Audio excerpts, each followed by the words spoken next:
Hola, ¿qué tal? Muy buen día. Tengan todos ustedes. Mi nombre es Lourdes Torres Acosta. Yo soy la coordinadora del Departamento de Educación Superior Inclusiva en este programa que tiene ya 15 años funcionando en la Universidad Tecnológica Santa Catarina.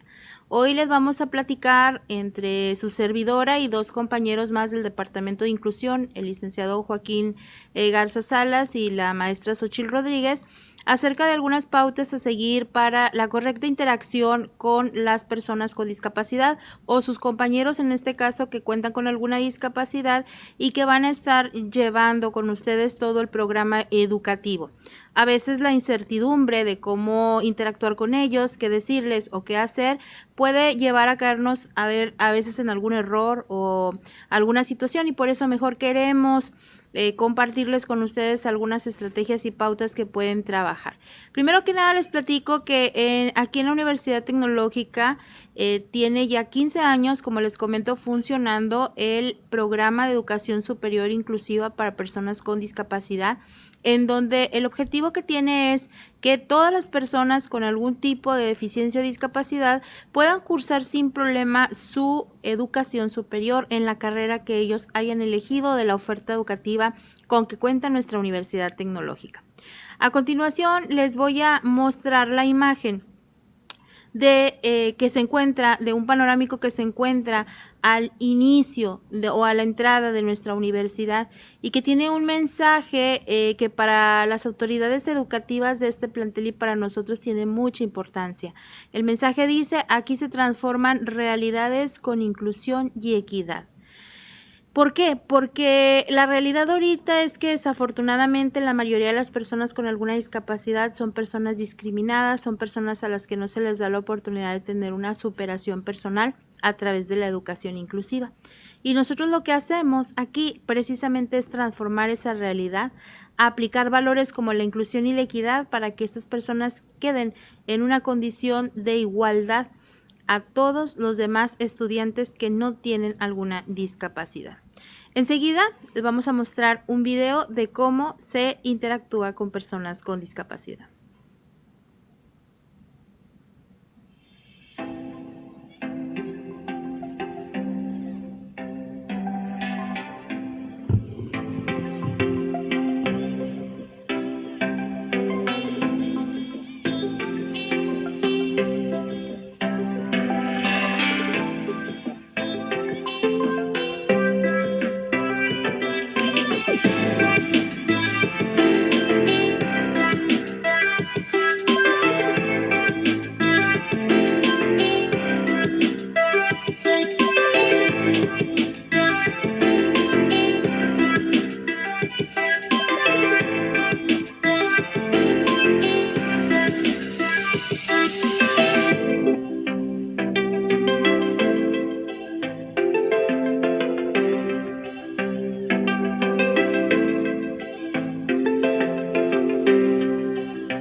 Como pudieron observar en el video, esta es la manera en que durante estos últimos años han estado interactuando los jóvenes con y sin discapacidad, nuestros estudiantes dentro de este campus, que ustedes pueden ver que los jóvenes con discapacidad tienen las mismas oportunidades que cualquiera de nosotros.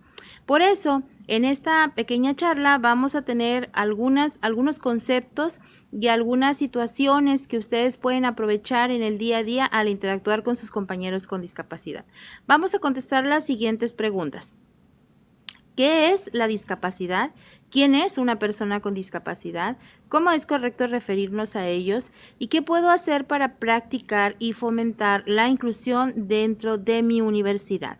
Aun cuando en este momento estemos trabajando en modalidad de distancia, hay muchas estrategias que aún resultan aplicables para tener una correcta interacción con las personas con discapacidad, en este caso sus compañeros. Primero que nada, ¿qué es la discapacidad? La definición nos dice que es un concepto que está evolucionando, pero que resulta de una interacción entre la deficiencia de una persona y los obstáculos que se le ponen. Estos pueden ser barreras físicas o de actitud, pero que le impiden participar plenamente en la sociedad. Para esto nosotros podemos darnos una idea cómo es esta situación a continuación con el siguiente video.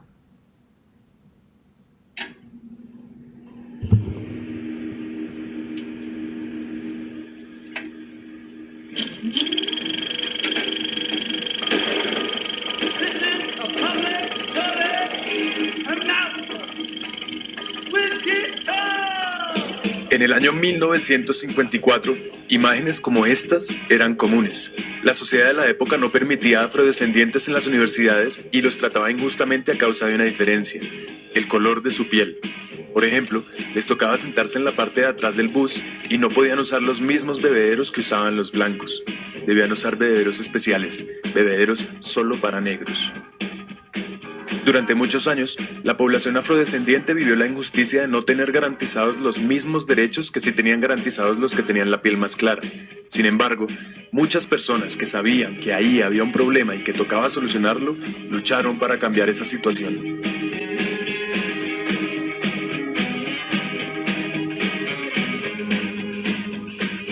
Después de algún tiempo y muchas luchas, en 1964 se aprobó el Civil Rights Act, un papel que dice que sí, los afrodescendientes sí tienen los mismos derechos que los blancos y no debe existir ninguna clase de discriminación en su contra. Aunque con que ese papel existiera y estuviera en el Congreso no se iba a arreglar todo de la noche a la mañana. Una ley es un papel, y para que llegue a la realidad hace falta mucho más trabajo. Es aquí donde recordamos personajes como Martin Luther King, como Mohamed Ali, como Malcolm X, como Tommy Smith y John Carlos, y bueno, como tantos otros que llevaron el mensaje de ese papel a la base de la cultura y realmente ayudaron a cambiar formas de pensar en los hogares norteamericanos y dieron pie para que algo como esto fuera posible, para que cupiera en la cabeza de los norteamericanos que un presidente afrodescendiente los podía representar a todos. Hoy en día el problema no se ha acabado, pero es solo una minoría la que insiste en un concepto tan salvaje y arcaico como el del racismo. Ahora, vean esto. Para el principio del siglo XX, un legado histórico que trataba a las personas con discapacidad como fenómenos, como retardados o como incapaces, había logrado que la discapacidad fuese considerada por la mayoría de las personas como una maldición o como un castigo divino.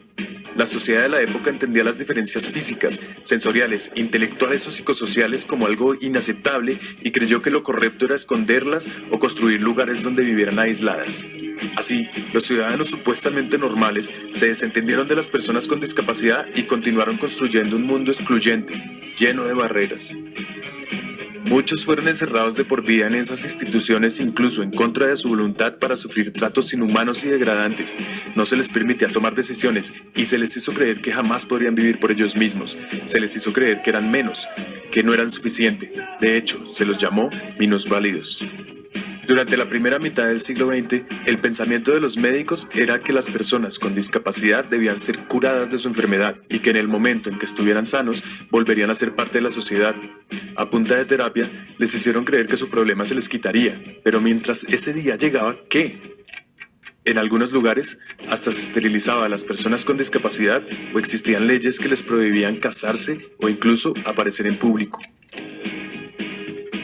La marca de la discapacidad se creó utilizando los mismos colores que los de un hospital y se pregonó con orgullo el nuevo y maravilloso concepto de la integración, pero en vez de incluirlos realmente, se los integró solo en una parte de la sociedad y así se inició una nueva forma de segregación, mientras que las personas con las discapacidades más complejas seguían presas en instituciones cada vez más inhumanas. Durante la segunda mitad del siglo, ya se tenía claro que eso era un problema y cogió fuerza un movimiento que buscó acabar con esa opresión. Inspirados en otros movimientos de derecho civil, las personas con discapacidad empezaron a manifestarse demandando sus derechos.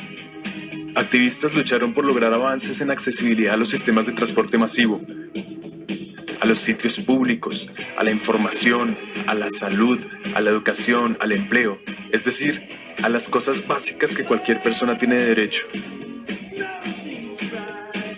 Personas con discapacidades severas crearon los primeros centros de vida independiente para volver a ser parte de la comunidad y poder dirigir sus vidas ellos mismos. Se empezó a usar la consigna "nada sobre nosotros, sin nosotros", y así se empezó a participar en el proceso de diseñar leyes que realmente los tuvieran en cuenta. La lucha a través de los años ha desembocado en un movimiento de derecho civil en todo el mundo.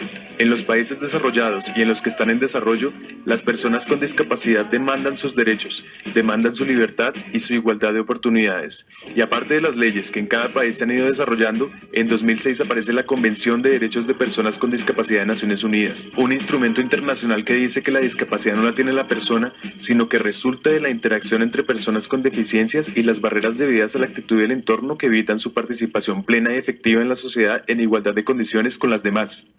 Y al igual que un negro no tiene racismo, sino que el racismo aparece cuando un tipo señala a otro por el color de su piel, yo no tengo discapacidad, sino que la discapacidad aparece cuando yo dejo de estar en igualdad de oportunidades con el otro.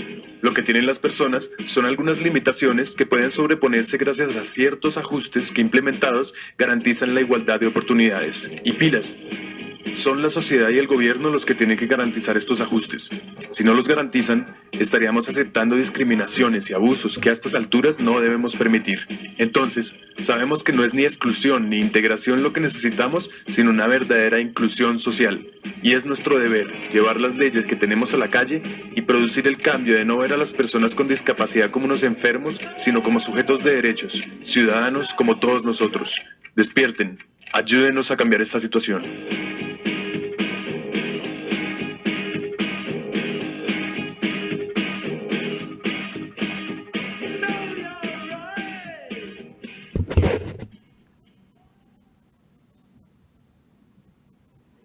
Muy bien, pues con este video podemos comprender un poco mejor este concepto de la inclusión y cómo nosotros podemos ahora aplicarlo aquí en nuestra institución. En esta gráfica que presento a continuación, pues, aparece la clasificación de la discapacidad de acuerdo a la deficiencia en las funciones. Y para entenderlo un poco más fácil, aquí tenemos en la parte superior los primeros 3 rectángulos que indican todas las funciones corporales que tenemos cada uno de nosotros en nuestro organismo, la función sensorial, la función física y la función mental. Sin embargo, cuando hay una deficiencia en cualquiera de estas funciones, ojo, no significa que ya sea discapacidad. La discapacidad va a aparecer cuando se le interpone o por una cuestión de actitud o por una cuestión de falta de conocimiento, se coloca una barrera, sea esta física, como en el caso de la infraestructura, o sea de actitud. Y entonces esta barrera, junto o sumada a la deficiencia que ya tiene en su función corporal, le produce la discapacidad. ¿Por qué? Porque coloca a la persona en una condición de menos capacidad o de no capacidad, que es lo que significa la palabra discapacidad. Y ahí observamos la deficiencia en la función sensorial más una barrera, pues va a producir la discapacidad visual o auditiva. La deficiencia en la función física, colocando estas barreras, va a provocar la discapacidad motriz. Y en el caso de la deficiencia en la función mental, al colocar cualquiera de estas barreras, pues va a provocar la discapacidad psicosocial e intelectual. ¿Qué quiero decir con esto? Que en nuestra universidad tratamos de evitar a toda costa la discapacidad. No porque tengamos una varita mágica y podamos quitar todas las deficiencias que tienen nuestros alumnos en sus funciones corporales, sean estas del sentido del oído, de la vista o de desplazarse, sino porque vamos a eliminar a través del apoyo de ustedes como compañeros de ellos las barreras de actitud y vamos a sumar esfuerzos para que ellos puedan estar en igualdad de condiciones y así no tengan por qué tener una menor capacidad que la que todos podemos tener aquí al ingresar a la universidad y lograr concluir con éxito nuestra educación superior. Enseguida vamos a tener algunos conceptos que generalmente se utilizan para referirse a las personas con discapacidad y quizás ustedes estén preguntando cuál es el correcto. Elegiré de aquí 3 que son los que generalmente se usan con más frecuencia. Muchos piensan que es correcto decir personas con capacidades diferentes, personas discapacitados o a veces hasta usan el término diminutivo discapacitaditos para que se oiga menos peor. O también en muchos casos les llaman personitas especiales. Bueno, la verdad es que todos tenemos personas especiales en nuestra vida y en nuestra familia y eso no significa que tengan una discapacidad. También todos tenemos capacidades diferentes. Hay gente que es muy experta en cierta materia o en cierto ramo y otros no tanto. Y en el caso del concepto discapacitados, que es el más común a utilizar por los medios de comunicación, lo que se está haciendo es discapacitar a la persona en general. Pero si bien es cierto, quizás no pueda hablar, no pueda escuchar, pero sí puede ver, sí puede moverse. O en otro caso de otra deficiencia, pues a lo mejor no puede desplazarse caminando, pero lo puede hacer a través de algún apoyo como una silla de ruedas, como un andador. Entonces, no podemos decirles discapacitados porque estaríamos discapacitando a la persona en general. Por lo tanto, estos conceptos que estamos viendo aquí en la pantalla en este momento, todos son incorrectos. El término apropiado para referirnos a ellos, por supuesto, sigue en controversia respecto a muchas instituciones, que si se les tiene que decir persona con discapacidad, que si se les tiene que decir persona con deficiencia, que si se les tiene que decir personas con diversidad funcional. Bueno, no se han puesto de acuerdo y la verdad es que para no meternos en ese conflicto, hagamos caso a la ilustración y simplemente llamémosles por su nombre. Si ustedes se interesan por sus compañeros, intentan acercarse, platicar con ellos, bueno, ahorita por la pandemia no se puede acercarse mucho, pero a través de las clases virtuales y demás pueden tener interacción con ellos, conocerlos, preguntarles su nombre y por supuesto llamarles por su nombre. En la siguiente diapositiva tenemos una gráfica que nos ayuda a comprender un poco más este concepto de la inclusión por el que nosotros abogamos aquí en este programa en Santa Catarina.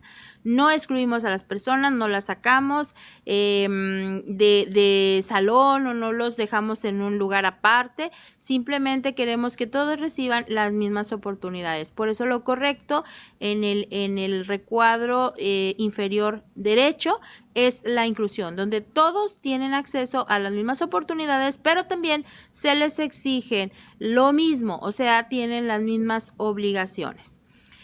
¿Por qué la inclusión es muy importante? Bueno, primero porque tenemos estos beneficios que promueve la dignidad como seres humanos, respetar los derechos de los demás, tener una mejor calidad de vida, participar más plenamente, con la misma igualdad de oportunidades, sobre todo evitar la discriminación a toda costa, que ya sabemos que no es nada buena, poniendo pues algunas ayudas técnicas y algunos ajustes razonables que unos momentos más en las siguientes partes les van a explicar mi compañera Xochitl y mi compañero Joaquín.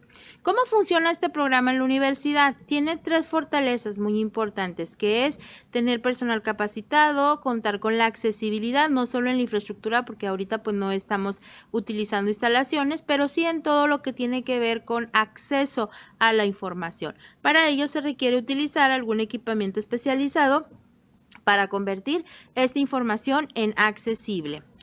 Y bueno, también quiero platicarles un poco de la oferta educativa con que contamos en la universidad, además de las carreras profesionales de técnico superior universitario, ingenierías en 6 diferentes programas educativos. Se han hecho algunas alianzas o convenios con otras instituciones como educación media superior o básica para que también jóvenes mayores de 15 años o personas mayores de 15 años que en su momento no tuvieron oportunidad de estudiar, puedan estudiar aquí con nosotros desde la primaria, secundaria, la prepa. Así que si conocen a alguien, algún vecino familiar que no tuvo oportunidad de superarse porque no existía la inclusión en su institución educativa, pues ahora pueden invitarlo a que venga a esta su universidad para que puedan tener esa educación que merecen en condición de igualdad de oportunidades. Por último, solamente recordarles que nuestra labor en la sociedad es respetar y promover definitivamente esos derechos y por lo tanto les animamos a todos para que practiquen y promuevan la inclusión dentro de su aula, aunque sea esta de momento virtual, pero sobre todo lo hagamos una cultura de respeto por los demás. Y ya saben que cuentan con nosotros en el Departamento de Inclusión Educativa para cualquier duda, pregunta o situación que se pueda presentar con sus compañeros con discapacidad. Si usted tiene dudas, quiere saber cómo ayudarle, quiere involucrarse más con la inclusión y quiere sumar a sus muchos valores este nuevo de inclusión y equidad, cuente con nosotros. Muchas gracias.